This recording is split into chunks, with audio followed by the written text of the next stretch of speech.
Shalom Aleichem, depuis Yerushalayim, Ir HaKodesh. Vous avez Baruch Hashem Leinara. Ben, priez pour nous si vous allez au Kotel, priez pour tout le clan Israël. Et un grand bonjour à tout le monde. Nous allons commencer tout de suite. Bezrat Hashem Vinoam. La paracha de cette semaine, Parashat Vayera. Un grand merci à tous ceux qui organisent ce shiur, à tous ceux qui sont là. Que le Srout du Limud Torah nous protège ainsi qu'à tout le clan Israël. Dans la paracha de Vayera, il y a quelque chose d'intéressant. La paracha de Vayera ouvre par l'accueil que Avram Avinu y fait aux trois malachim, aux trois hommes, et l'annonce qui est faite à Sarah d'avoir un enfant. Et voilà qu'après, nous avons l'épisode de Sédom, qui commence Yakumu Misham Anashim Ashkim Fu Alpene Sédom. On est dans Sheni, c'est-à-dire Perek 18, verset 16. Et là, la Torah, depuis ce pasouk 16, Tet Zayin, jusqu'au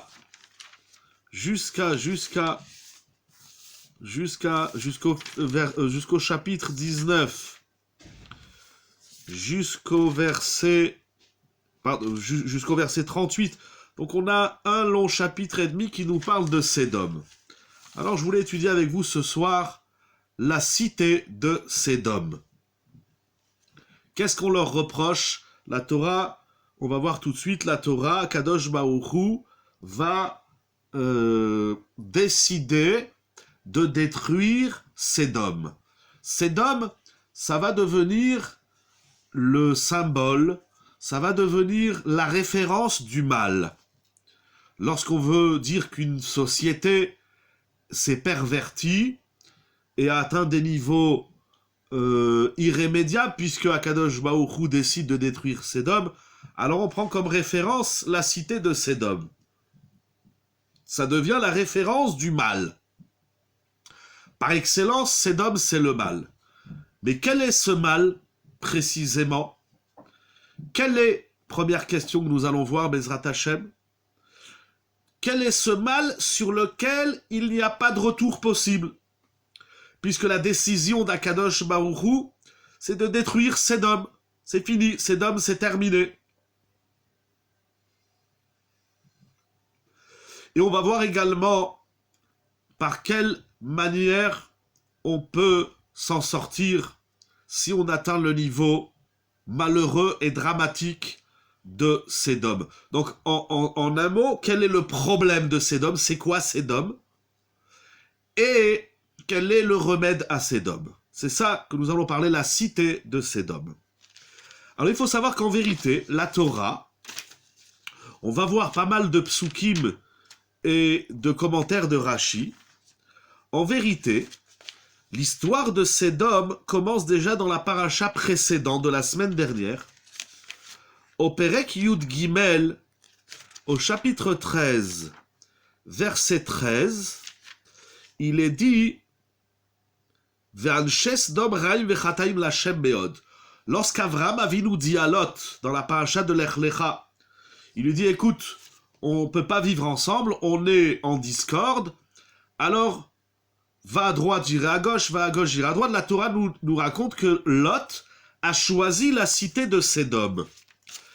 Et la Torah, là-bas, donc au chapitre 13, verset 13, la Torah nous dit « Ve'anshe Sédom Raim ve'chataim Lashem meod » Les hommes de Sédom sont Raïm, ils sont mauvais. Raïm, ils sont mauvais. Vechataïm, et ils sont fauteurs. Lachem, envers Hachem. Meod, beaucoup, grandement. Donc ils sont des grands pourris. Il dit Rashi quelque chose d'incroyable. Il dit Rashi, qu'est-ce que ça veut dire Raïm? C'est quoi Raïm et Chataïm? Ça veut dire quoi mauvais et fauteur? Apparemment, ce sont des synonymes. Celui qui est mauvais, il faute, et celui qui faute, il est mauvais. Il dit Rashi, Ra'im begoufam, ils sont mauvais dans leur corps, Vachataim bemamonam, et ils sont fauteurs dans leur rapport à l'argent. Ce sont des gens malhonnêtes, des gens voleurs. Ils ont un problème de corps, physique, de gouffre, et ils ont un problème de mammon, un double problème. Troisièmement, qu'est-ce que ça veut dire Lachem Meod? Ce Lachem Meod, c'est pas pour nous indiquer seulement qu'ils sont mauvais envers Hachem. Il dit Rashi Yodim Ribonam, ils connaissent leur créateur, c'est-à-dire que les habitants de Sédom connaissent Akadosh Baruch Hu, ou Mitkavnim Limrodbo, mais ils ont l'intention de se rebeller. Chasve Shalom envers Hachem. Donc ils ont trois problèmes. Premièrement, ils sont mauvais dans leur corps. Deuxièmement, ils sont fauteurs dans l'argent, Chataim bemamonam.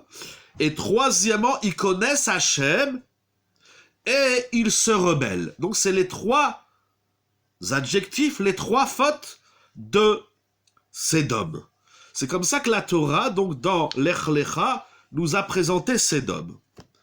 Dans la paracha de cette semaine, au chapitre 18, verset 20, il est dit Vayomer Hachem, Hachem a dit, Zaakat Sédom, le cri de Sédom, pardon, Zaakat Sédom va Amora, le cri de Sédom et de Amora, qui rabat. Leur cri est grand. Et donc, Vechatatam ki kaveda meod, et leur faute est très lourde à porter. Qu'est-ce que c'est ça? Qu'est-ce que ça veut dire le cri de Sédom? Je revois Rashi, mais j'ai en tête qu'il n'y a pas de Rashi. Rashi dit, oui, au verset 21, Rabotenu darshu, tsaakat riba achat, she'argu abemita meshuna, al shenatna mazon le'ani. Il dit Rashi que le cri de Sédom, c'est le cri d'une jeune fille qui a été tuée de façon différente, inhabituelle, parce qu'elle a osé donner à manger à un pauvre. Alors ils vont la tuer sauvagement. Donc c'est des barbares. Donc ça fait beaucoup. Raïm Bergoufam, Chataim Bemamonam, ce sont des rebelles, ce sont des assassins, mais pas tuer pour enlever la vie, c'est tuer et faire souffrir, ou, je sais pas, massacrer. Shargoua bemitameshuna. Ils l'ont tué de façon inhabituelle, comme s'il y avait une façon habituelle de tuer. Mais bon, tu as tiré une balle dans la tête de l'autre, c'est dramatique, c'est grave, ça s'appelle un meurtre. Mais là, c'est pas un meurtre, c'est plus qu'un meurtre. C'est des gens qui tuent de façon barbare, sauvage. Pourquoi? Parce que cette jeune fille, elle a osé donner à manger à un pauvre. Donc, ça fait 5 fautes. Ça fait Raïm Begoufam, Chataim Bemamonam. Ce sont des mordim, c'est-à-dire des rebelles. Ce sont des gens qui tuent de façon atroce, différente. Et ce sont des gens qui n'acceptent pas que dans leur cité, on fasse de la tzedaka. Il vient un pauvre, il dit « Donne-moi à manger », on lui dit « Non, on te donne pas à manger ». Et celui qui donne à manger, il est tué sauvagement parce qu'il a osé donner à manger. C'est incroyable. Un petit peu plus loin, au chapitre 19, verset 5, il est dit, donc Lot, on va parler de Lot par la suite, donc Lot, il va accueillir les invités, les hommes de passage qui sont les anges, et voilà que les habitants de la cité de Sédom viennent voir Lot, ils sont au courant qu'il a accueilli 2 hommes, et ils lui disent, Otsiem elenu, donne-nous ces hommes, venedea otam, afin que nous les connaissions. Qu'est-ce que ça veut dire venedea otam? Il dit Rashi quelque chose d'incroyable. Bemishkav zachar. Il voulait se lier sexuellement à ces hommes. Donc ce sont des homosexuels. Sédom, c'est la cité des homosexuels. Vous notez, moi j'ai le papier sous les yeux, le nombre de choses qu'on leur reproche. Ça fait un paquet de... Ça fait un paquet de défauts. Ça fait un paquet de défaillances. Est-ce tout? Non, ce n'est pas fini. Il est écrit au chapitre 19 toujours, verset 12. Non, pardon. Au verset... Mince, j'ai mal écrit. Au verset 11, pardon. Non, 10 non plus, oh là là. Il est dit, Vaishlechu anashim et yadam, vayaviu et lot alemata, ve'et adelet sagaru. Non, c'est pas non plus celui-là, excusez-moi. Au verset 9, pardon. Vayomru geshala, je sais pas pourquoi j'ai mal écrit. Donc, Lot, bien sûr, il refuse, il va pas leur donner les invités qu'il a pour leur pratique homosexuelle. Alors les hommes insistent. Il fait, mais donne-nous ces hommes. Lot refuse. Ils vont se rapprocher pour casser la porte. Ils veulent défoncer la porte de chez Lot. Donc en plus de ça, ce sont des voyous, ce sont des casseurs. Ensuite, il est dit, Yudbet, qu'est-ce qu'il dit Rashi? Voilà. Alors, après tout ça, Vayomru anashim Lot. Alors les anges, ils disent à Lot, tu vois bien que tu habites dans une cité pourrie, pervers, barbare, sauvage. Alors sors d'ici. Toi, prends ta famille et sors d'ici. Et il dit Rashi, ils se comportent comme des menouvalim. Nevala, ça veut dire une charogne. Ils se comportent comme une viande morte, pourrie. Alors il faut vite sortir de là. Et enfin, au verset, donc Chaf Vav, bien sûr, il y a l'épouse de Lot, Vatatsev Isho Bacharav. L'épouse de Lot, elle va regarder en arrière. Donc Lot va sortir de la cité avec ses enfants, sa famille. Mais et l'ange, il dit à Lot, tu ne regardes pas. Elle veut voir qu'est-ce qui se passe. Vatei netziv melach. Elle devient une statue de sel. Et il dit Rashi, pourquoi de sel? Parce qu'elle a fauté avec le sel. On reproche à l'épouse de Lot d'avoir commis une faute avec le sel. Quelle faute déjà on peut faire avec le sel? Alors il dit Rashi dit, parce que Lot, il a dit à sa femme, lorsqu'il a reçu les invités, amène le sel. Et alors elle lui dit, Aminagarazé, cette mauvaise coutume tu veux introduire dans la ville?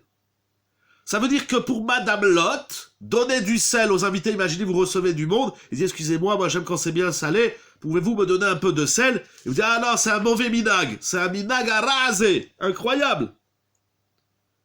Je donne pas de sel. Donc Madame Lot, elle est contre donner du sel aux invités. Voilà, si on résume tout ça, on va synthétiser. Premièrement, ils sont ra'im begoufam. Dans leur corps, ils sont mauvais. Deuxièmement, ils sont chataim bemamonam. Ils fautent avec l'argent. Ce sont des gens incorrects, malhonnêtes, des rouleurs, des voyous, des bandits. Ensuite, lorsqu'une jeune fille donne un morceau de pain à un enfant, il la tue sauvagement. Donc ce sont des meurtriers sauvages. Ensuite, ce sont des homosexuels. Ensuite, ce sont des voyous. Ils cassent les portes. Lot, il leur dit, je veux pas que vous rentrez chez moi. Ah, ils lui disent à Lot, tu veux pas qu'on rentre chez toi? On va défoncer la porte. Lishbor adalet. Et enfin, il y a un minag dans cette ville, une coutume, de ne pas donner de sel aux invités. Madame Lot appelle cela minagara hazé. C'est une coutume mauvaise. C'est rat. On donne pas, c'est pas bien de donner du sel aux invités. Vous savez, je vais vous dire, dans la Gemara, Masechet Sanhedrin, dans les Midrashim, dans les Mefarshim, on va trouver encore des fautes et des fautes et des fautes et des fautes qu'on rattache, qu'on qu'on lit à travers l'histoire de Sédom. Sédom, ce n'est pas que la perversion sexuelle. Si en français ou dans d'autres langues, lorsqu'on parle de perversion sexuelle, on parle de Sédom, dans la Torah, Sédom, ce n'est pas que la perversion sexuelle. Ça, je voulais vous montrer. Je ne vais pas lire la liste parce qu'il y en a encore. Je vous dis dans la Gemara, dans les Midrashim, qu'est-ce qu'on reproche à cette cité. Il y en a encore plein des fautes. Mais je voulais d'abord vous montrer dans les psukim, je sais que tout le monde connaît les psukim, mais synthétiser un petit peu tout ça dans la Torah et voir entre les psukim et Rashi tout ce qu'on leur reproche.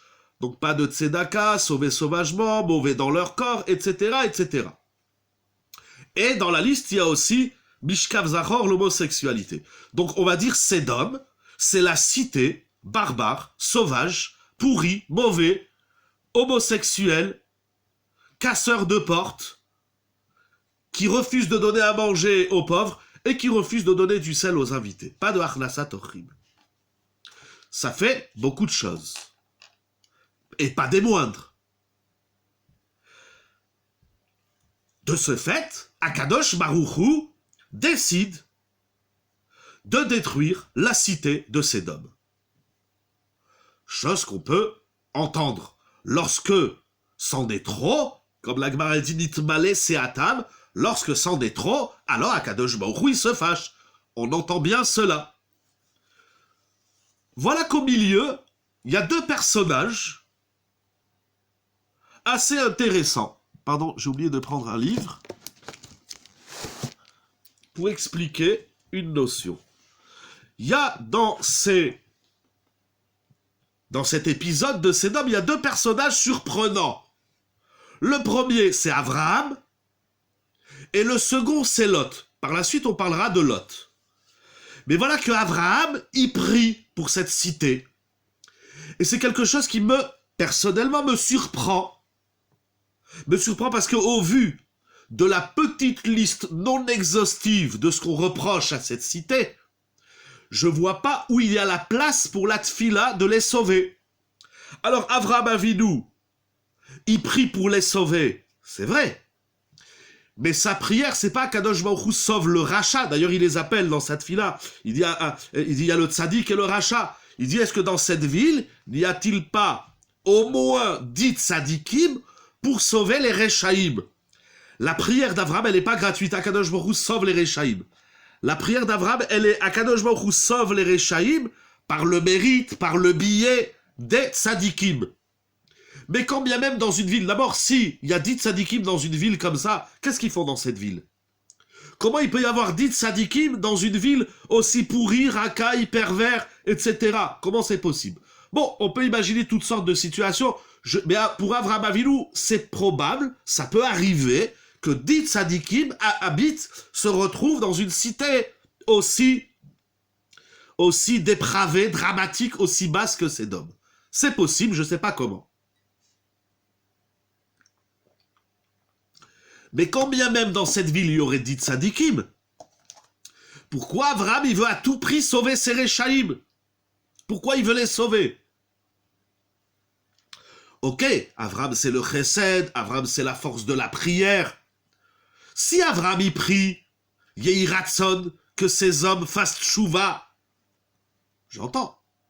Akadosh Baruch Hu laisse-leur encore, sois patient, laisse-leur encore une chance de faire teshuva. Mais apparemment, dans les psukim, ce soir, c'est les psukim dans un premier temps. Dans les psukim, ce discours n'apparaît pas. Si on vous demande de prier pour un rachat, c'est pas Kadosh Baruch Hu, donne-lui la santé et au revoir. Donne-lui la santé, donne-lui de l'argent, donne-lui tout ce qu'il veut. Nous, aujourd'hui, quand on prie pour les rechaïm, c'est pour qu'ils fassent teshuva. Mais c'est pas du tout la prière de Avraham. Pourquoi Avraham, il veut tout prix sauver ses rechaïm? C'est pas des rechaïm qui font pas Shabbat et qui mangent pas kasher, ce qui est déjà grave, bien évidemment. C'est des rechaïm, je ne vais pas répéter la liste dramatique qui décrit. Et encore une fois, je vous dis, c'est une liste non exhaustive de la perversion, de la racaille. Sdom, je sais pas, j'ai pas d'autre mot pour dire c'est quoi Sédom. C'est pourri, c'est horrible.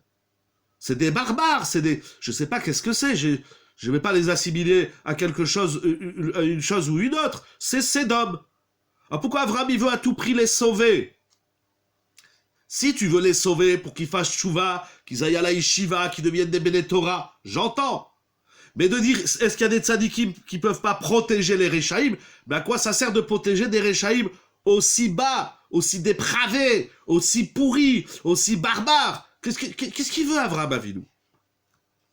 Alors, c'est une question, une des idées que j'ai trouvées, fort intéressante, se trouve dans le Sefer Be'er Ma'im Chaim. Le Be'er Ma'im Chaim s'appelait le Rabbi Chaim de Tchernovitz. Rabbi Chaim de Tchernovitz, le Be'er Ma'im Chaim dit la chose suivante. Il dit, lorsque l'homme faute, l'origine de la faute peut être d'une raison ou d'une autre. Il y a deux raisons pour lesquelles l'homme y faute. La première raison, c'est l'Yetzer Hara. Et la deuxième raison, c'est pas l'Yetzer Hara. C'est l'homme lui-même. Raïm Begoufam. Qu'est-ce que ça veut dire? Il dit le Be'er Ma'im Chaim, un homme, il est pris par le Yetzer Hara. Le Yetzer Hara, il va lui rentrer dans la tête des sales idées, des idées de Avera. Et l'homme, il se bat, il tient. Mais voilà que tout ce qui peut tenir, des fois l'homme, il flanche. Des fois l'homme, malheureusement, il faute. Et quand on lui dit pourquoi tu as fauté, il dit j'ai tout fait pour pas fauter. Eh bien cette fois-ci, j'ai craqué devant le Yetzer Hara. Une fois, deux fois. Et voilà qu'à un moment donné, il dit le Be'er Ma'im Chaim,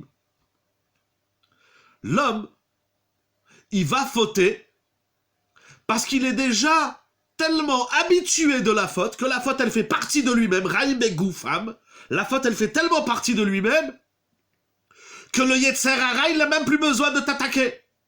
C'est incroyable ce qu'il dit. Il y a des avérotes que tu as tellement fait l'Avera que l'Avera, elle devient un morceau de ton gouffre. Elle fait partie de toi. Et le Yetzer Hara, il n'a même plus besoin de venir t'exciter. T'es déjà... il est rentré tellement en toi.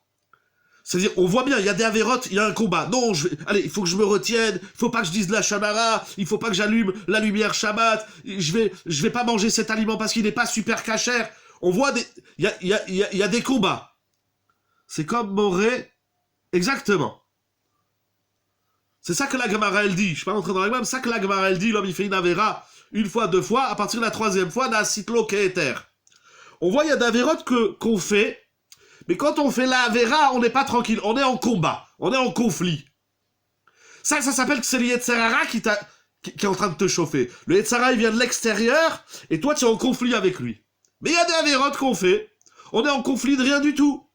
On est tellement pas en conflit que même que lorsque quelqu'un il vient nous dire « Mais pourquoi tu fais ça, c'est assourd ?» Il fait « Je vois pas le problème. » Une avéra où tu n'es plus en milchama avec toi-même, une avéra où tu n'es plus en conflit, en combat avec toi-même, ça s'appelle que c'est une avéra qui vient pas du Yetzer Hara. C'est incroyable ce qu'il dit. Alors il dit le Be'er Ma'im Chaim, c'est ça. Akadosh Baruch Hu, il a dit à Avraham, je vais détruire Sédom. Qu'est-ce qu'il fait Avraham? Il dit, mais Sédom, on peut les sauver. Pourquoi? Parce que Sédom, les avérotes qu'ils font, c'est des avérotes qui viennent du Yetzer Hara. Donc on peut encore les sauver. Ça veut dire qu'il y a encore quelque chose de bon en toi. Preuve en est, c'est que quand tu as envie de faire une avéra, tu es en milchama, tu es en conflit. Akadosh Baruch Hu dit, ok, si tu penses que c'est comme ça, ok. Trouve des tzadikim. Mais Avraham Avinu, il développe. Je ne fais pas tout son développement, c'est très intéressant. Mais Avraham Avinu, il va se rendre compte à la fin. Et Akadosh Baruch Hu, il va lui dire, les Sédom, c'est pas des gens qui fautent par Yetzer Hara. C'est des gens qui fautent par Shita. Ils ont une Shita. C'est-à-dire ils ont un Mahalach dans la vie. Ils ont une idéologie. Ils ont une philosophie de vie. Et leur philosophie de vie, c'est eux-mêmes. Ils sont même plus en conflit. T'es homosexuel. C'est grave. Dans la Torah, c'est assourd. Je ne parle pas en psychologie, je ne parle pas en sociologie, je suis rien de tout ça. En Torah, dans le Chumash, c'est écrit que c'est assourd. Si tu es homosexuel, parce que t'as un conflit, c'est que tu as une pulsion vers ça. Tant que tu te bats avec le Issour, avec le Yetzara qui te dit allez, vas-y, alors tu es récupérable. Mais à partir du moment où tu es un homosexuel par chita dans la vie, par idéologie, on peut plus rien récupérer de toi. Et la même chose dans toutes les fautes. Si tu donnes pas à manger à un pauvre, parce que pour toi c'est dur de faire la tzedaka, c'est dur de donner 10 euros à un pauvre, c'est dur de donner un billet de 100 euros, tu es en conflit, alors tu es récupérable. Mais si pour toi dans la vie, c'est une idéologie, c'est une chita, c'est une philosophie de vie, qu'un pauvre il faut le laisser crever, qu'un pauvre il faut pas l'aider, il faut même pas donner du sel aux invités, pas parce que tu es radin, mais parce que c'est une chita dans la vie. Ta chita, c'est que quand il vient un invité, il faut pas lui donner du sel.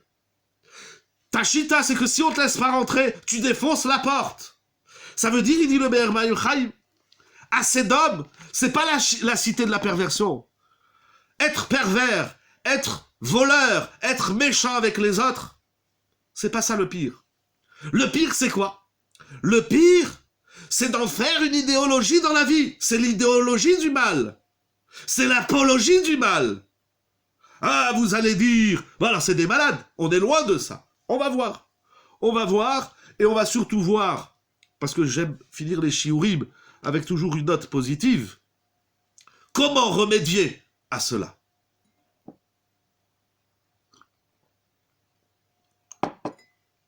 Voilà. Ça qui dit le Meir Chaim. Et il dit celui, peut-être vous lire au moins une phrase. Voilà.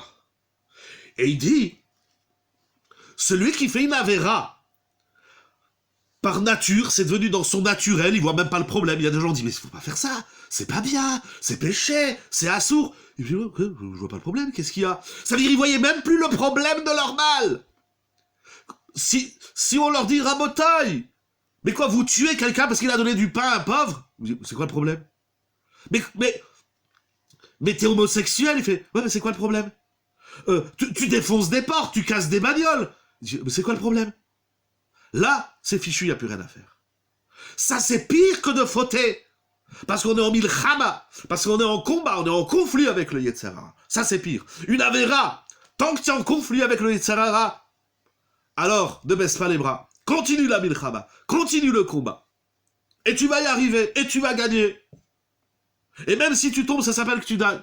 C'était aussi le problème de la génération du Maboul, ils ne voyaient pas le problème. Du coup, Hachem les indices, exactement. Akadosh Baruch il te dit, t'as compris qu'il y a un problème. Si c'est plein de David Ameler. Un individu qui a une philosophie chita horrible, comme si c'était faire tchouva.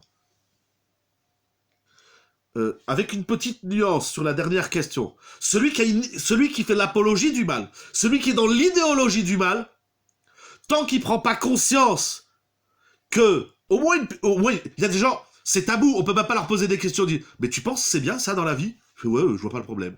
Celui qui pense qu'il vit une vie où il n'y a pas de problème, alors il n'y a pas de possibilité de tchouva. La tfila d'Avraham Avinu, elle marche pas. La rachamim d'Akadosh Baruch Hu, elle est partie.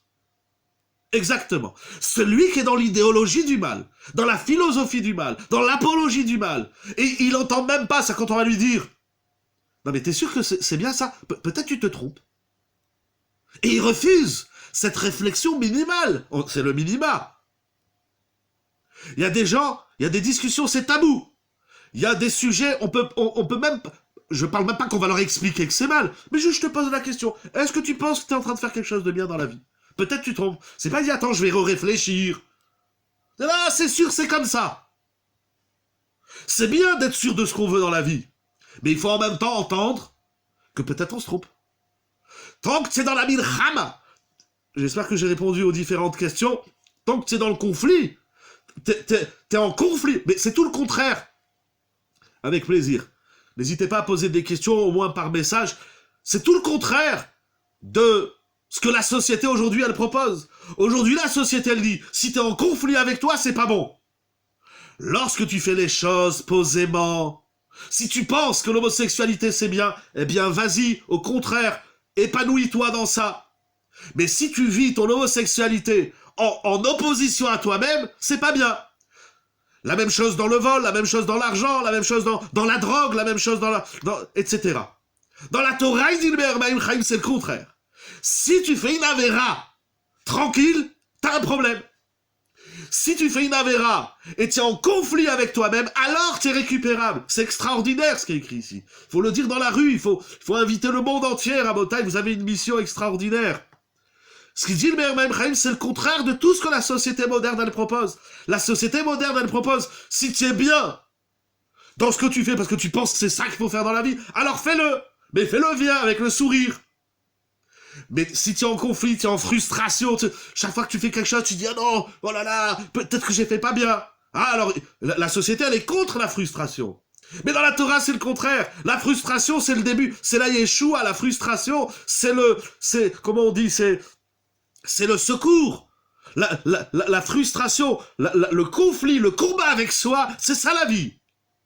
Celui qui fait une avéra, il est tranquille sur son canapé, il est mort. Bête. Celui qui est en milchama avec lui-même, celui qui est dans cette confusion des valeurs, celui qui est dans cette recherche des valeurs, et que d'un côté il dit oui, l'homosexualité c'est bien, et d'un autre côté il dit mais je suis fou, c'est pas bien, la Torah dit que c'est pas bien. Vive cette milchama, c'est ça la vie, et il y a de l'espoir. Mais celui qui dit non, oh, c'est très bien, je vois pas le problème, casser des portes, quel est le problème? Eh ben le voisin il me dérange, eh ben je lui défonce sa bagnole, quel est le problème? Ou bien, donner de l'argent aux pauvres, on voit pas pourquoi il faut donner de l'argent aux pauvres, qu'est-ce qu'il y a? Ben il a qu'à aller travailler, etc. Tu comprends qu'il y a un problème ici? Tu te poses même pas la question, il y a peut-être un problème? Voilà. C'est tout le contraire de ce que la société elle propose. Pourquoi c'est le contraire? Parce que la société, elle dit, si tu es en frustration, si tu es en milchama avec toi-même, tu vas vivre malheureux. Mais la Torah, elle... Pourquoi? Parce qu'ils n'ont pas de solution à cette frustration. Dans la Torah nous apprend à nous libérer de ces frustrations, à nous libérer de ces conflits. Mais la vie, c'est le conflit avec le Yetzer Hara. Donc ça veut dire, mais Avraham Avinu, il dit, mais peut-être qu'ils sont, oui, en milchama avec eux-mêmes. Et Akadosh Baruch Hu, il va lui prouver que non, il faute par idéologie. C'est une chita dans la vie de massacrer les uns, de tuer les autres, de voler les uns, de violer les autres. Il y en a, c'est l'apologie du mal. Alors là, il n'y a plus rien à faire. Oui, il n'y a plus de possibilité de faire tchouva. Il n'y a plus de possibilité de rien faire du tout. Et Akadosh Baruch Hu, il s'énerve. Et Akadosh Baruch Hu, et encore, il a laissé la chance à Avraham Avinu. Avraham Avinu, il a tout fait. Ça, c'est Avraham Avinu et Sédom. Rabotai. En vérité, il y a deux façons de lire l'histoire de Sédom. La première lecture, c'est celle qu'on vient de dire. Voilà toutes les fautes de Sédom. La cité de la perversion, du mal, de l'argent, du corps, de la rébellion contre Akadosh Baruch Hu. Tu te rebelles contre Akadosh Baruch Hu. Mais si tu te rebelles par Chita, c'est grave. Si tu te rebelles parce qu'Hachem il t'énerve, c'est bien. C'est comme ça qu'on avance dans la vie. Ça, c'est la première lecture, de voir les fautes de cette manière. Une partie, parce qu'il y en a encore plein. J'ai trouvé quelque chose d'extraordinaire, c'est ramené. Le Beth Alevi ramène, mais c'est dans Avot des Rabbi Nathan. Avot des Rabbi Nathan, Perek Yudbet à la Chazaïn. Il dit quelque chose d'incroyable. C'était quoi, dans les mots de ce soir, Bisroutren, avec votre mérite, et qu'Akadosh Baruch Hu nous aide à comprendre la beauté de la Torah. L'extraordinaireté de la Torah. Il dit Avot des Rabbi Nathan, c'est un grand Tana. Anshe Sdom. Quelle est la chita de Sdom?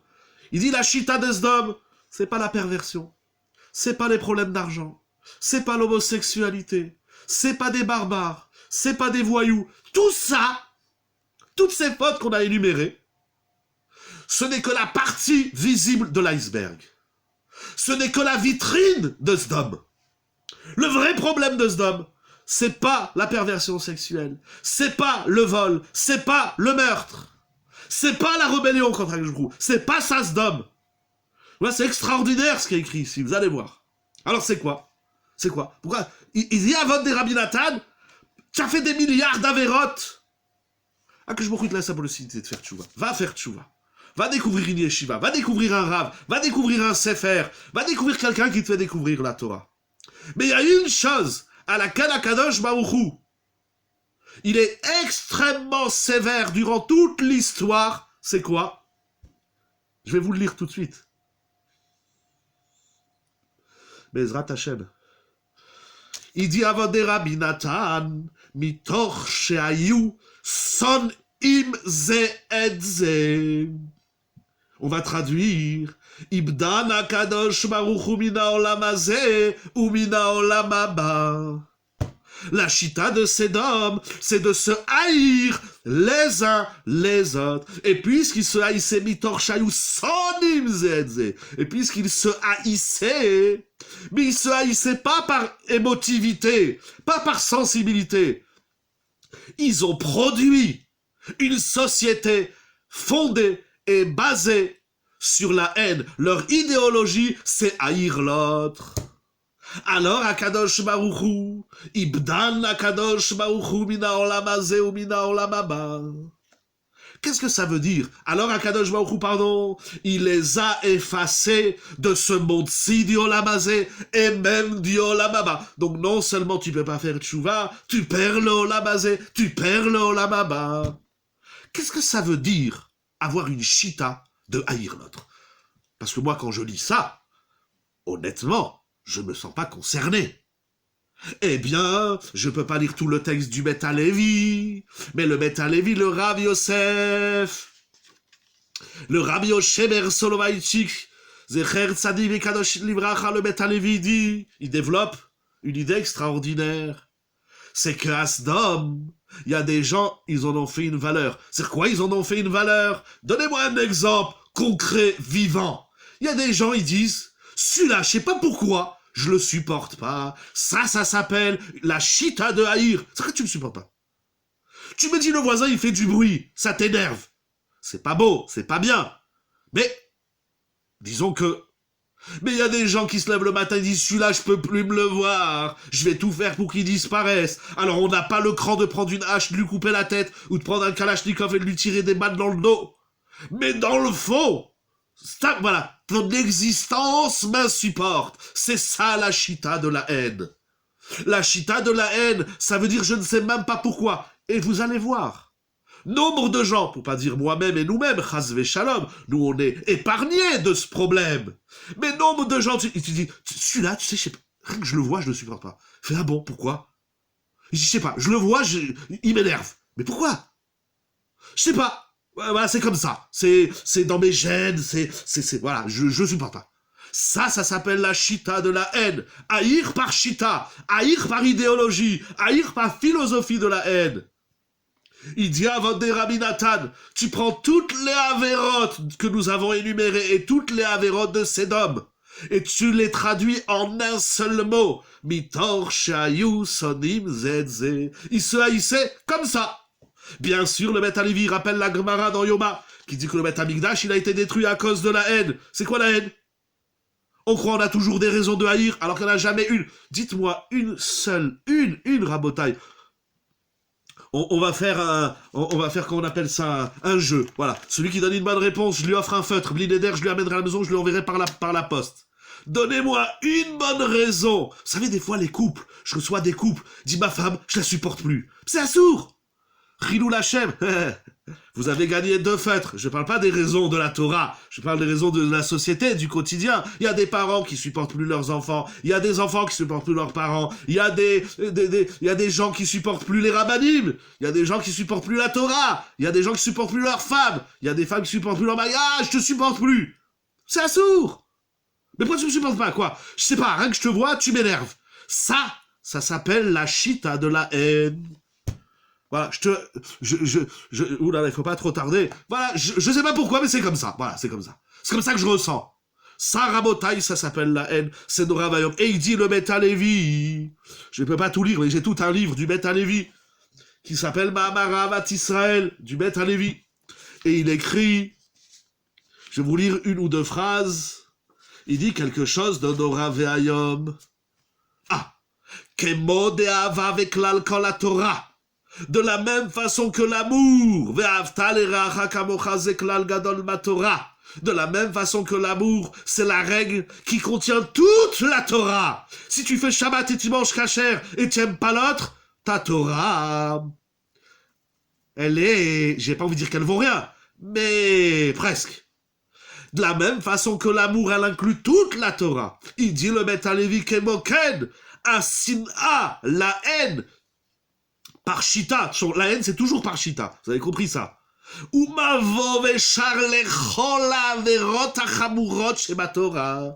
Tu touches à la haine, tu vas glisser vers toutes les fautes de la Torah, qui s'appellent la barbarie, qui s'appellent la rébellion, qui s'appellent l'homosexualité, qui s'appellent défoncer des portes. Tout ça, ça vient de la haine. La haine, c'est le verrou, c'est la porte ouverte à toutes les fautes les plus sévères de la Torah. C'est en vérité tout ce que la Torah et Rashi et les Midrashim nous décrivent sur la faute de la cité de Sédom. Il nous dit, Avot de Rabbi Nathan, et c'est quoi l'origine de toutes leurs fautes? C'est la haine. La haine par Shita. Et il continue, le Beth Halevi, si je retrouve encore une phrase ou deux magnifiques. Il dit que toute... Où est la haine dans l'homosexualité? Ça, c'est une grande question. Vous ne croyez pas que je vais parler de ça? J'espère qu'il n'y a pas TF1 et compagnie autour, qui nous regardent d'ailleurs, la Malo, pourquoi pas? Ça, je peux pas trop parler en public. D'abord, je sais pas qui c'est qui est là, qui c'est qui écoute pas, comment c'est écouter. La Gmadienne d'Orshin Be'arayot, il faut pas qu'il y ait trop de monde. Mais et il y a dans la Torah, ça s'explique très bien tout ça. Mais il dit le Beth Halevi, toutes les fautes qui sont en potentiel en toi, que tu te retiens, quand tu es dans la haine, alors tu as ouvert une vanne qui va te laisser glisser vers toutes les avérotes. Réfléchissez sur l'homosexualité, c'est pas très compliqué. Il y a des choses, il y a des chidushim, bien sûr. Et enfin, une dernière phrase du Beth Halevi, avant de voir le remède à tout ça. Oh, bon, il le dit plusieurs fois dans son sefer. Deasin à la haine, milvadra atatsma. La jalousie mène à la haine. Ah, alors c'est quoi là? C'est quoi? Très bien, bonne question. Je dis encore une phrase du Beth Halevi, je reviens. Deasin a milvadra atatsma. Od iyesol lechol haraot shebaolam anitzmak mimena. C'est incroyable. La haine, en plus d'être mauvaise en elle-même, elle est la base de tous les drames qui arrivent dans le monde. Voilà pour 3 phrases dans le Beth Halevi, qui sont 3 phrases magnifiques auxquelles il faut réfléchir. Vous dites la jalousie, c'est l'origine de la haine, mais ce soir nous disons le contraire. C'est pas la jalousie qui mène à la haine, c'est la haine qui mène à la jalousie. Chava, je sais pas si elle avait de la haine pour son mari. C'est écrit qu'elle était jalouse.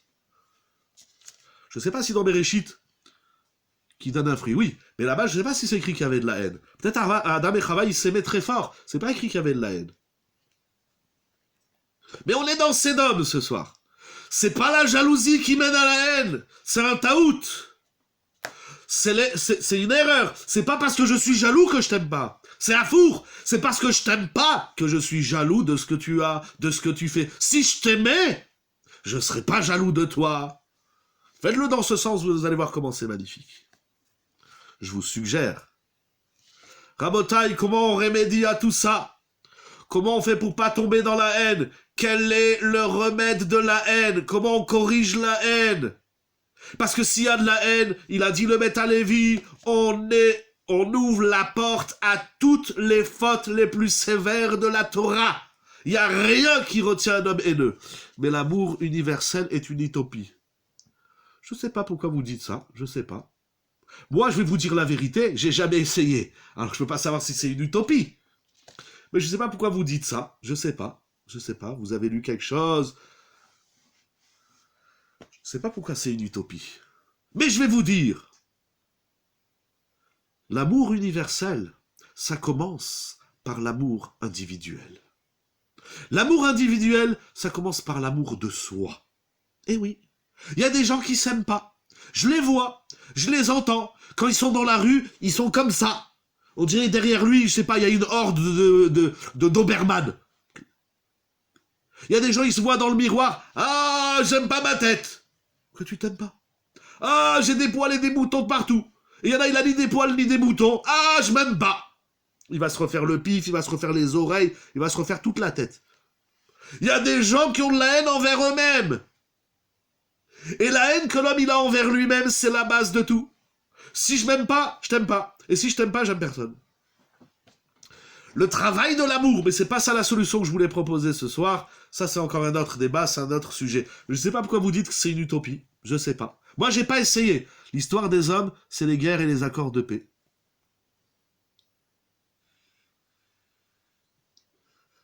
Je sais pas. Non plus, vous savez. Vous me connaissez, vous savez, moi, j'ai pas fait beaucoup d'histoire. Mais je sais pas. Il n'y a pas que des guerres et des paix. Il y a beaucoup de guerres, malheureusement. Il y a peut-être moins de paix, malheureusement. Mais de dire que toute l'histoire de l'homme, c'est des guerres et des paix, je sais pas. Je sais pas. Peut-être vous avez raison, il faudrait que j'aille lire l'histoire. Mais quand je lis Bill et Boule, je rigole bien évidemment, mais il n'y a pas que des... Pourquoi vous dites qu'il n'y a que des guerres? Il y a des hommes qui ont construit des cités magnifiques, il y a des hommes qui ont apporté des choses intéressantes dans la planète. C'est-à-dire qu'il n'y a que des guerres et que... Je sais pas. Vous savez, il y a des endroits qui sont paisibles hein, dans le monde. Je ne vais pas donner de nom, mais par exemple, vous allez à Bnebrak, il n'y a pas des guerres et des paix. Mais ça commence par un travail individuel. J'ai pas compris la dernière remarque, Mechila, excusez-moi, si vous voulez expliquer. Mais c'est pas, c'est l'histoire des hommes. C'est comme ça qu'on... La conquête d'Israël, par exemple. C'est... Qu'est-ce qu'elle a... Mais c'est pas que des guerres et des paix. C'est pas vrai, la Torah, elle dit, à Yahushua, la Torah, elle dit, avant que vous allez en guerre, proposez la paix. Mais si je te propose la paix et tu mets une baffe, je me défends, c'est de l'autodéfense. Non mais l'histoire, c'est pas que des guerres et des paix. C'est pas que ça, l'histoire. C'est un grand débat, ce que vous dites, j'entends. Je suis pas d'accord, mais j'entends. Voilà. Et la vie de David Ameller, c'est pas que des guerres et des paix. D'abord, chez lui, c'est que de la guerre. Et encore lui, il n'a jamais fait la guerre. Mais même lui, parce que voilà, à chaque fois on lui dit, mais il n'a pas fait que ça. David Ameller, il a mis les bases du Beth Amikdash. David Ameller, il s'est occupé du clan d'Israël. David Ameller, il étudie. Il n'a pas fait que des guerres et des paix, David Ameller. Sinon, je ne sais pas de quel David Ameller vous parlez. Mais moi, le David Ameller que je connais, c'est pas que des guerres et des paix. En même temps, il ne reste pas beaucoup de temps. Ensemble, je suis pas du tout d'accord avec vous. Et si vous pensez que c'est ça, alors il faut vite en sortir. C'est aussi ça l'histoire humaine. Alors où est l'amour? C'est quoi c'est ça l'histoire humaine? Je comprends ce que vous dites. Où est l'amour? Mais l'amour, il faut... Où est l'amour? Mais l'amour, ça commence pas... Alors justement, on va voir. Il me reste pas beaucoup de temps. Je voudrais vraiment dire... Je veux pas m'arrêter sur la Sina. Je voudrais voir c'est quoi le remède. Comment on sort de ça. Pour moi, merci d'être là. Merci de m'écouter, d'étudier avec moi. Mais pour moi, c'est comment... Parce que si on n'est pas... Moi, j'ai pas dit que le contraire de la haine, c'est l'amour. C'est vous qui avez parlé d'amour. Vous avez raison, c'est un très beau message. Extraordinaire. Moi, j'ai pas parlé d'amour. Vous avez raison, si c'est à la haine et à l'amour. Mais comment on travaille? Comment? Mais il faut le donner, cet amour. Bien sûr, il faut aussi l'attendre, bien évidemment. C'est quoi donner de l'amour? C'est quoi on donne de l'amour? Ah, je t'aime, je t'offre un bouquet de fleurs tous les jours. C'est quoi aimer l'autre? C'est quoi aimer? Ça veut dire quoi? Vous savez pourquoi il n'y a pas d'amour? Et pourquoi il y a que des guerres et des paix? Parce qu'il y a une guerre. La guerre, the war, la guerre, c'est que personne n'est d'accord c'est quoi la définition de l'amour. Vous savez, je reçois des couples, je m'amuse toujours à le dire comme ça. J'ai dit, vous aimez? Oui, mais on veut divorcer. Pourquoi? Parce qu'on s'aime pas. Alors, tu t'aimes ou tu t'aimes pas? Tu l'aimes ou tu l'aimes pas? Vous aimez ou vous aimez pas? Non, je me suis rendu compte que les couples, ils ont pas la même définition de l'amour. Monsieur, pour lui, l'amour, c'est A, et pour madame, c'est B. Pour tel pays, l'amour, c'est comme ça, et pour l'autre pays, l'amour, c'est comme ça. Pour tel peuple, pour telle nation. Il y a bien une chose sur laquelle il faut pas qu'il y ait la guerre, c'est sur la définition de l'amour. Si on est en guerre sur la définition de l'amour, parce que le monde entier, les plus barbares, les plus vikings, les plus sauvages, les plus que vous voulez, j'ai rien contre les vikings, mais je sais qu'ils vont pas se retourner contre moi, mais de dire, mais tout le monde il va vous dire qu'il faut aimer, personne il va vous dire il faut pas aimer, l'apologie, ce que j'appelle l'apologie de la haine, c'est pas allez dans la rue et couper des têtes, c'est pas ça, tout le monde prend de l'amour. Mais comment le monde entier il prend de l'amour et personne s'entend? Parce que personne n'a défini l'amour de la même façon. Il faudrait que les G7, ou le G5 et le G4 et le G18, on croit on joue à la bataille navale, ils se mettent d'accord, c'est quoi l'amour? On vit sur des acquis, on vit sur des anciennes idées. C'est quoi aimer? Savoir aimer, apprendre à aimer, c'est quoi? Mais avant, tout ça, c'est mignon. Mais qu'est-ce que l'amour? La Torah nous dit tu aimeras l'autre. C'est-à-dire quoi j'aime l'autre? Comment? Et la Torah elle te dit aussi que si tu l'aimes pas, tu vas le haïr. Mais comment on aime? C'est quoi aimer? Concrètement. Rabotai, il se fait tard et je veux pas trop m'attarder. Je voudrais vous dire un yesod. Le yesod c'est le suivant. Si on regarde bien dans la paracha de cette semaine, il y a deux hommes extraordinaires, Abraham et Lot. Pas bien sûr du même calibre, pour parler d'armes. Pas du même niveau. Pas de la même taille. Mais Abraham et Lot, ils ont une mida qui est exceptionnelle. Je vais passer par un autre chemin. Pourquoi Lot il est sauvé? Lot c'est un rachat, comme ça il dit Rachid dans Parashat Lech Lecha. Alors pourquoi il est sauvé? Vous savez pourquoi Lot il est sauvé? Parce que Lot il a appris de Abraham Avinu une mida extraordinaire, qui s'appelle le chesed, qui s'appelle l'achnas hatochim. Et regardez les psukim, il y a quelque chose vraiment de ahurissant. Je vais pas vous parler de l'achnas hatochim d'Abraham, d'abord parce que j'y comprends rien, et deuxièmement parce qu'elle nous dépasse. Et parce que tout le monde la connaît surtout. Oui, il a reçu 3 anges, il aura fait 3 langues, ça y est, on connaît. Mais on n'a jamais assez étudié, pardon que je parle comme ça, en bon sens, on n'a pas assez étudié le chesed de Lot. C'est écrit au chapitre 19, versets 1, 2 et 3, si je me trompe pas. Vayavou shnei hamalachim sedoma ba'erev, velot yoshev meshar Sedom. Voilà que les deux hommes viennent. Ils arrivent à Sodome, c'est la nuit, c'est le soir, Ba'erev. Alors que Lot, il est assis, il habite à la porte de Sodome. Vayar Lot. Lot les voit. Première qualité de Lot. Il voit des gens, il tourne pas la tête. Il voit des gens, il les regarde. Premier verbe. Deuxième verbe, vayakom likratam. Il se lève et il va vers eux. Il n'attend pas qu'ils viennent lui demander l'hospitalité. Il va vers eux. Il les voit. Il va vers eux. Vaishtachu apaim artsa. Rabotai, est-ce qu'une fois dans votre vie, pardon que je vous le dis à vous parce que j'ai pas envie de me le dire à moi, mais est-ce qu'une fois dans ma vie, j'ai reçu comme ça des invités comme Lot de se lever vers eux? De ce procès, Vaishtachu apaim artsa. Vayomer, inena Adonai, suruna el metavnechem. Lot leur dit, il les connaît pas. Ah, il sait pas qui est-ce. C'est pas le vieux tonton, la vieille tata, le vieux cousin, le papy, il sait pas. Il voit deux hommes. Donc on a déjà dit 3 verbes. Vayar, vayakom, vaishtachu. Vayomer, il leur tient un discours, il leur dit, inena Adonai, suruna el metavnechem.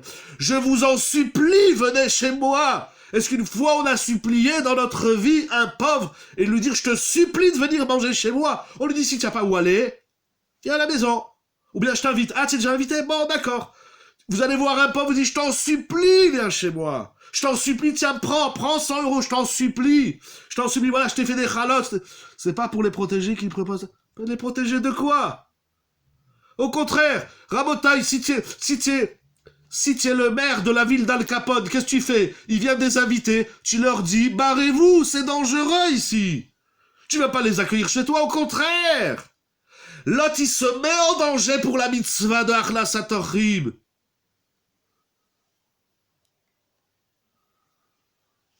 Oui, allô, le son est revenu?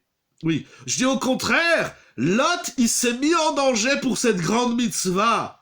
Parce que si c'est dangereux, c'est le l'Ichvodi que Rachid dit sur Abraham quand il reçoit les anges. Donnez-moi la référence de ce Rachid, je l'ai pas. Au contraire, entre-temps, je réponds à celui qui a posé la question précédemment, du nom de David sur mon écran. Au contraire, Lot, il se met en danger. Mais normalement, si c'est dangereux, il aurait dû leur dire, partez vite, prenez un bout de pain et partez-vous. Ki alken avartem el avdechem. Exactement.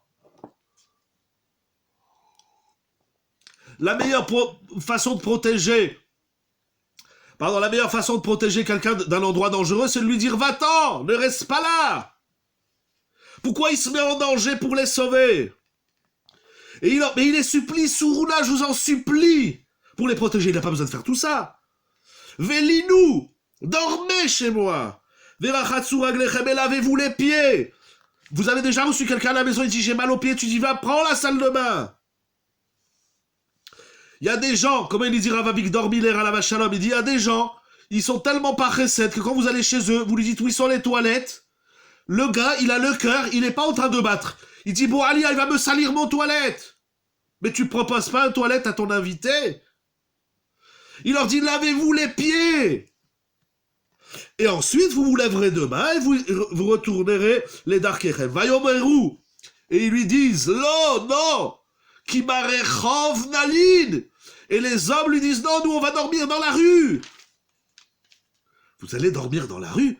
Vaïf Tsar Meod, c'est écrit dans la Torah. Il insiste grandement. Mais il dit, vous n'allez pas dormir dans la rue. Vous avez déjà recueilli mon grand-père, Allah Shalom, Monsieur Pardo. Il recueillait les pauvres, les clochards dans la rue, il les faisait dormir chez lui à la maison. Imaginez, vous allez dans la rue, vous rencontrez un clochard, vous dites, j'ai pas où dormir. Tu sais pas où dormir? Oh, quoi, t'as pas trouvé un caddie et des cartons? Ribono Shalom. Il dit, je veux dormir chez toi. Non, c'est moi, je lui pose. Quoi? T'as pas où dormir? Viens dormir à la maison. Baruch haba. Vaya suruela, vaya el beto. Et regardez, est-ce que ce commandement est possible au niveau d'un peuple? Encore une fois. Faites, bien sûr c'est possible, à 1000 milliards de pourcents, je vais vous montrer une Gemara extraordinaire. Pardon que je garde encore quelques minutes, parce que je veux pas abîmer la conclusion, c'est dommage. Mais regardez le pasouk, et regardez, ça va à l'encontre de ce que vous avez posé comme question. Alors ils viennent, qu'est-ce qu'il fait? Si c'était pour les protéger, ils les auraient cachés dans une boîte de carton, dans la cave. Vaya-vous, el beto. Et ils viennent chez Lot. Qu'est-ce qu'il fait Lot? Vaya aslaem mishte umatzot afa vayochelu. Il leur fait un festin. Pourquoi vous pensez? Donc d'abord, ça prouve que c'est pas pour les protéger. Lot, il est animé d'une mida exceptionnelle qu'il a appris chez Avraham Avinu, qui s'appelle le chesed. Ça, c'est écrit dans le Chumash. Après, il y a plein d'explications, il y a d'autres explications. Dans la Torah, c'est écrit que Lot, il est sauvé parce que Lot, tout pourri qu'il est, tout mauvais qu'il est, il a une mida qui s'appelle le chesed. Preuve en est, c'est que quand il a des invités, il dit à sa femme, amène le sel. Et sa femme lui dit, il n'y aura pas de sel. Et il lui dit, amène le sel. C'est pour ça que dans le couple, c'est toujours une histoire de sel. Tu as trop salé, tu as pas salé. Ça vient de là. On va pas se disputer pour du sel. Amène le sel, je t'ai dit, amène le sel pour les invités. Non, tu donnes pas le sel aux invités. Noravé Ayom. Lot Sambal Chesed Atsoum. Alvaï qu'on arrive au Chesed de Lot. Mais je sais pas pourquoi, par rapport à une autre question, je sais pas pourquoi, vous pensez que c'est pas possible. Pourquoi c'est pas possible? Essayons, faisons la campagne du chesed. Mais pas une fois par an. Pas un Shabbat dans l'année. C'est quoi ces inventions? Tous les Shabbats de l'année, tous les jours de l'année. Essayons, Rimono. Je ne dis pas qu'il n'y a pas de chesed. Moi, je suis pas en train de dire que dans le clan d'Israël, il n'y a pas de chesed. Au Hachem, il y a du chesed extraordinaire. Je suis pas en train de dire qu'il n'y en a pas. Je suis en train de dire que la cité de Sdom, c'est la cité de l'apologie de la haine, de la chita de « Ah non, lui, je veux pas l'aider. Ah non, lui, je veux bien inviter quelqu'un. Lui, non, pas lui. Bon, cette semaine, personne. Et s'il vient, il reste une heure. Dans une heure, il dégage. Et encore, c'est lui qui débarrasse, etc. » Rabotaï, ce chesed de Lot, on parle du chesed d'Avraham Avinu. Mais il est passé où, le chesed de Lot? Dans mon Chumash, c'est écrit que Lot, il est sauvé de Sdom, parce que Lot, c'est un Baal Chesed Atsoum. Ah, c'est écrit dans la Gemara, Masechet Sanhedrin, on va finir avec ça. Je sais pas pourquoi vous pensez que c'est pas possible au niveau d'un peuple. Ani lo yodea. Je sais pas. Vous savez quoi? Je suis prêt. Je vous propose. Je peux pas le faire tout seul. Mais, montons, mais sérieusement. Une vraie, je ne dis pas qu'il y en a pas. Il y en a. Mais c'est pas assez. Et dans toute la France, parce que nous sommes en France, je vous parle de la France, c'est la voix de la Torah de Nice. Chez nous on dit Rabbi Meir Baal Nice. Alav Shalom Zechuto Yagen Alelu. Moraï Verabotai. Et même ici, il y a des associations, il y a des gens qui aident. Je dis pas qu'il y a rien. Je suis pas en train de dire qu'il n'y a pas de chesed. Je suis en train de dire qu'il faut faire très attention et que cette aide, elle ne vienne pas chronique. Mais je suis prêt à m'asseoir avec celui qui veut, avec celle qui veut, à faire quelque chose de sérieux, d'aider encore plus et encore plus. Et il y a Ratson qu'il n'y ait pas de besoin, mais malheureusement, il y a des besoins. Malheureusement, il y a des gens qui mangent pas, il y a des gens qui n'ont pas de chauffage à la maison, il y a des gens qui n'ont pas de chaussures, il y a des gens qui n'ont pas de pantalon, il y a des gens qui n'ont pas de robe. Il y a lo allez-nous, que personne ne connaisse la pauvreté, et quand je me donne la richesse à tous les pauvres, et quand je me règle tous les problèmes d'argent, de corps, de santé, pour le monde entier, et en particulier pour le cas d'Israël. Mais il y a, venons s'asseoir sérieusement, et on fait un vrai travail. Celui que vous voulez. Amener à manger aux malades, amener des chalotes à ceux qui savent pas faire des chalotes, et que que je dirais pas amener les gens faire les courses. Je sais pas, il y a tellement... Vous savez, dans cette pandémie, qui est dramatique, bien évidemment, mais il y a tellement de chesed à faire. Tellement. On pourrait faire ça toute la journée. Alors, on peut pas le faire toute la journée. Chacun a ses occupations. Chacun, il a son travail partiel, ou plus, ou tout. Ça dépend de chacun. Mais même 1 heure par semaine. 1 heure par semaine, on se donne à l'autre. On organise 1 heure de don, que ça soit de l'argent, que ça soit des habits. Neuf! Pas de la poubelle! Arrêtons de donner des vieilles affaires aux nécessiteux. Moi, ça me rend dingue. Et mon père à la yeshiva, il zachar l'état, la même chose. Les gens, ils viennent, ils disent, voilà, j'ai du vieux linge. Pourquoi les pauvres, il faut toujours leur donner du sale, du vieux et de l'occasion? Allons acheter des habits propres, neufs, des vraies paires de chaussures, et offrons-les à ceux qui n'ont pas de chaussures, plutôt que de leur donner nos vieilles chaussures. Garde tes vieilles chaussures, garde tes vieilles chemises, garde tes vieux manteaux, offrons du vrai, du neuf, du réel. Pourquoi le pauvre, de temps en temps, il peut pas avoir une paire de chaussures neuve? Tiens, voilà, 50 €, va t'acheter une paire de chaussures neuve. Je suis prêt, Blinéder, celle qui veut, à créer une association où on va offrir aux gens pas du linge vieux et d'occasion, mais on va acheter du linge neuf. Et dans les plus belles boutiques de la ville. Pas seulement dans les boutiques où une chemise ça coûte 2 €. On va acheter des chaussures belles. Et on va offrir aux hommes, aux femmes, aux enfants des vraies paires de chaussures. C'est pas un kiff de faire ça. Mais c'est possible au niveau national. Mais commençons au niveau de notre cité, de notre belle cité, Bezrat Hashem. Rabotai, pour terminer, la Gemara dans Masechet Sanhedrin dit la chose suivante. Shalut Talmidav et Rabbi El-Hazar. Les élèves ont demandé au maître Rabbi El-Hazar, Maya se Adam vinatzel mechevlo shel Mashiach. Qu'est-ce que l'homme doit faire pour être protégé des souffrances pré-messianiques? Il leur a répondu, Yasank Batora ou Bagmilut Chassadim. Il faut qu'ils s'investissent dans l'étude de la Torah. Oui, le limoud, le vrai, le réel, pas le blabla, le vrai. L'approfondi, la Gemara, le Chumash, Rashi, Ramban. Le Talmud, la Halacha, pas la Torah, voilà, on connaît la Torah, voilà. Non, il y a 5 Torah, ou Begmilut Chassadim. Chaque recette que tu fais, ça te protège d'un drame de la fin des temps. Il demande Tosfot une question surpuissante. Ça, c'est Abaye qui parle. C'est le maître, le grand maître du Talmud Abaye. Abaye, il dit, si tu veux être protégé des souffrances pré-messianiques, investis-toi dans l'étude de la Torah. Ribono shel olam. Pas 1 heure par semaine, mais 1 heure tous les soirs, 1 heure tous les matins. Et il doit s'investir dans la Gmilut Chassadim. Et Tosfot, il dit, mais je comprends pas. Puisque la Gemara, elle dit que, par ailleurs, est-ce que je vais retrouver la Gemara, mais que je suis à Tosfot dans Rosh Hashanah, c'est que la Gemara, elle dit que Rabba et Abaye, la Gemara dit, je vais essayer de dire simple, voilà, Rabba meurt, Rabba c'est un autre maître du Talmud, il est mort à l'âge de 40 ans, et Abaye, il est mort à l'âge de 60 ans. Et la Gemara, elle dit pourquoi? La Gemara dit parce que Rabba, il étudiait la Torah, et de temps en temps, il faisait du chesed. Et Abaye, qui était aussi investi dans l'étude de la Torah que dans la Gmilut Chassadim, il va vivre jusqu'à l'âge de 60 ans. Pourquoi il ne pouvait pas aller plus loin? Il y a toute une souga, je veux être ça. Mais ici, ça veut dire, tout autant que la Gemara dans Sanhedrin, elle dit que si tu étudies la Torah, tu écoutes un shiur de Torah tous les jours, tu prends un livre de Torah tous les jours, et tu t'investis dans la Gmilut Chassadim, ça te protège des malheurs de la fin des temps.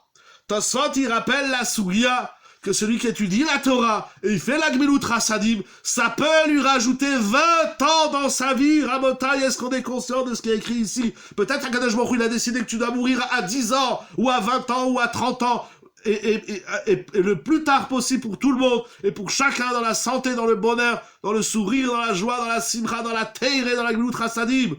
Peut-être que Baruch Hu, il a décidé que tu dois mourir à 20 ans, Mais si tu fais Gmilut Rasadim, Akadosh Baruch Hu, il va te rajouter 20 ans. C'est Nora Bayom ce qui est écrit ici. Shabbat Shalom, dans la joie, la santé, le bonheur, la refoua, le limouda Torah. Allons acheter des paires de chaussures neuves, des manteaux neufs, des cravates neuves, des tables neuves. Un jour, j'ai déjà raconté, mais j'ai pu le faire parce que c'était un ami proche. Un jour, j'étais chez un ami, je faisais un chiour chez lui, et un jour, il m'a dit, regarde, j'ai acheté une nouvelle salle à manger et un nouveau canapé. Alors, il me dit, est-ce que tu veux? J'ai dit, je veux quoi? Eh ben, il me dit, l'ancien. Je dis, pourquoi tu me donnes l'ancien? Pourquoi tu me donnes ta poubelle? Parce que ça te fait mal au cœur de jeter ta table à la poubelle et ton canapé à la poubelle. Je fais, garde tes vieilleries et donne-moi les neufs. Il a rigolé. Mais je dis, moi, je rigole pas. Pourquoi tu te payes une table neuve et moi, tu me donnes une poubelle? Yehiratson, Kakadosh Baruch Hu, il donne à tout le monde ce que tout le monde a besoin. Kadosh Baruch Hu, il donne la bracha, la santé, depuis Yerushalayim Ira Kodesh. Ah, vous avez la chance. Priez pour le clan d'Israël, si vous allez au Kotel, mais même chaque pas en Eretz Israël, c'est une bracha. Pensez à nous, pensez à tout le monde, pensez à vous, bien sûr. Kadosh Baruch Hu, il donne la santé, la bracha, la Yeshuot, que ça nous protège, qu'on s'investisse, pas un peu plus. Akadosh Baruch Hu, il en a marre du un peu plus. Faisons une Gmilut Rasadim digne de ce nom. Et oui, et à l'échelle nationale, et vous allez de la nation. Bien sûr, je parle de la nation du clan d'Israël, mais également à l'échelle nationale, au moins en France. Nous, on est en France, et vous êtes à Yerushalayim, faites-le au Yerushalayim. Kakadosh Baruch Hu, il vous combe, bakol, mikol, kol, de toutes ces brachot. Pour nous, tout le clan d'Israël, merci à tous ceux qui organisent ce shiur, Yehiratson, qu'on puisse tous ensemble connaître des moments meilleurs, des moments mielleux, des moments où Akadosh Baruch Hu, il va nous donner sa propre Gmilut Rasadim, Shabbat Shalom à tous les noms et à tous les participants et participantes. Qu'Akadosh Baruch Hu vous bénisse. Bakol mikol kol. Shabbat Shalom ou Mevorach.